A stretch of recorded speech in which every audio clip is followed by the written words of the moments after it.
Iron Banner is back, and with it has come a new game mode called Eruption. In this video, I'm going to show you a build that makes Eruption work for you more than any other class. What is Eruption, in case you maybe aren't aware, haven't tried Iron Banner this week? It's basically Clash with kill streaks. You will get what's called Surging, which gives you more energy whenever you get kills, and at 5 kills in a row, you will get Primed, which gives you even more energy for both you and your team. However, you get marked with an icon above your head, literally tracking you in real time from your enemies, and you have a 15-second timer before you explode. This is where the Arc 3.0 updates, and for this particular build we are going to see today, comes in. Of the 3.0 updates, I think that Titans won. They have the most easy access to Amplified and PvP in my opinion. They have extremely powerful aspects, arguably some of them of which need to be nerfed, and they're so easily supported by the fragments, it's insane. It's like Bungie sat down and said, alright Titans, you guys get to win this one.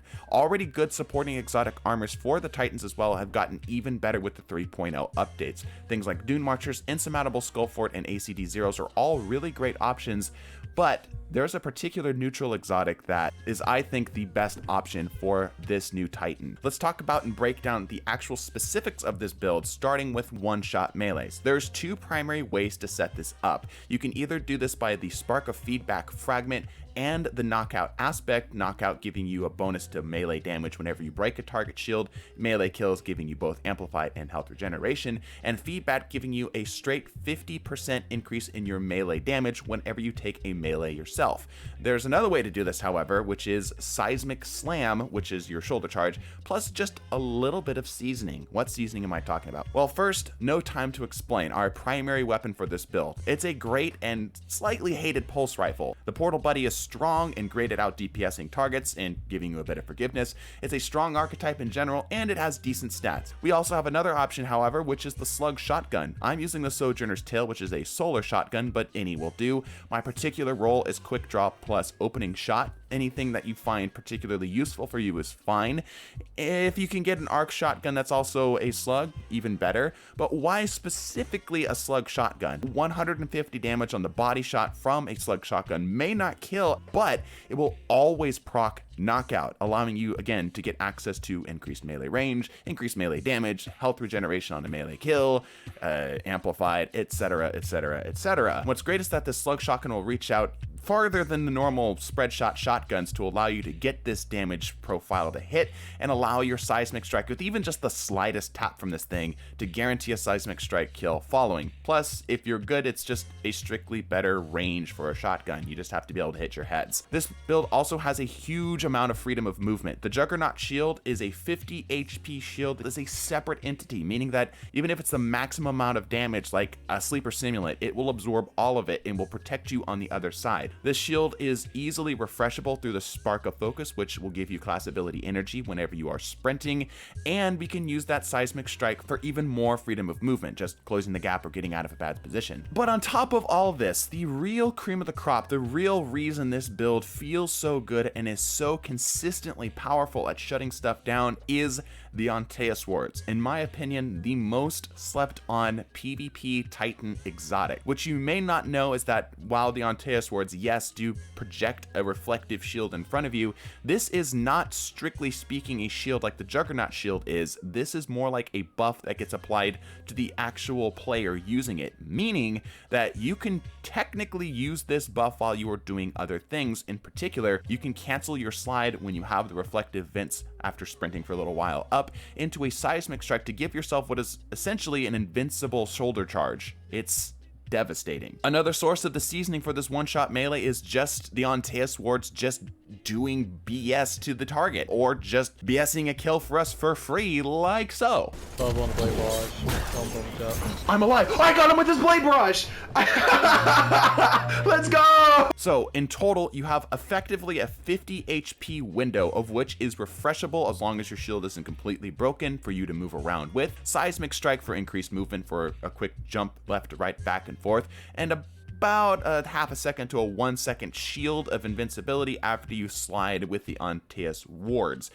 But how does this all interact with Amplified, the new Arc 3.0 primary keyword? Well, when you're Amplified, you get increased movement, handling speed, and an increased blinding radius to your seismic strike built into the melee by default, increased damage resistance of your Juggernaut shield, again baked into the aspect by default, increased slide distance making the Antaeus ward into the cancel of the seismic strike even better, and again this triggers after just one melee kill. The first kill you get is basically free. Sprint at the target, let your shield get taken down a little bit, slide even remotely close to close range fights, you're going to take this target down with just something like a shotgun slide into the seismic strike. Let's talk about some of the specifics of the rest of the build. The super, we're going to use Thunder Crash. This is a great panic super, but it's also great at shutting down other streaker players, other primed players, Predator Missile style, because you know exactly where they are, so feel free to hunt them down.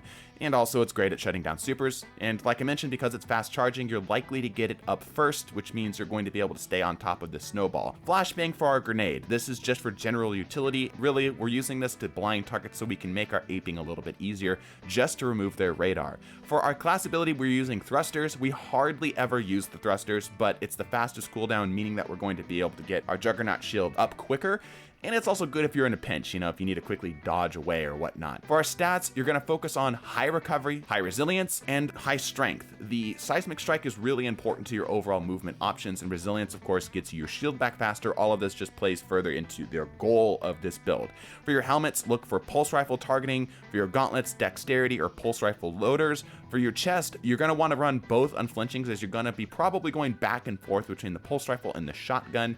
And for your boots, this is really important. Make sure you are running a shotgun holster. I know they're expensive, but this is great at making sure that you have a close range tool available to you as you're sprinting around, especially if you're letting your portal buddy do a little bit of that work for you where you're sheltering yourself behind that shield. For your mark, do outreach and radiant light for melee energy. The rest is really up to you. Some best practices to make sure that you can get the most out of this build. First of all, be confident, but don't be stupid. One target in close range is free, assuming you have your abilities up. Just make sure you can get a running start at them. If you start to encounter 2 or more targets, you need to make sure you at least have the element of surprise. You can handle 2 targets, absolutely. You can probably handle 3 if the other person decides to punch you and you can get both the feedback and the knockout procced, but you can still be shut down with a shotgun immediately, so you only have so much time to really make that happen. Maybe flashbang first. Second tip, be the battering ram. You can bust open a lot of fights for your team to allow them to follow up, even if that means you're going to go down in the process. If the enemy team is holding hands,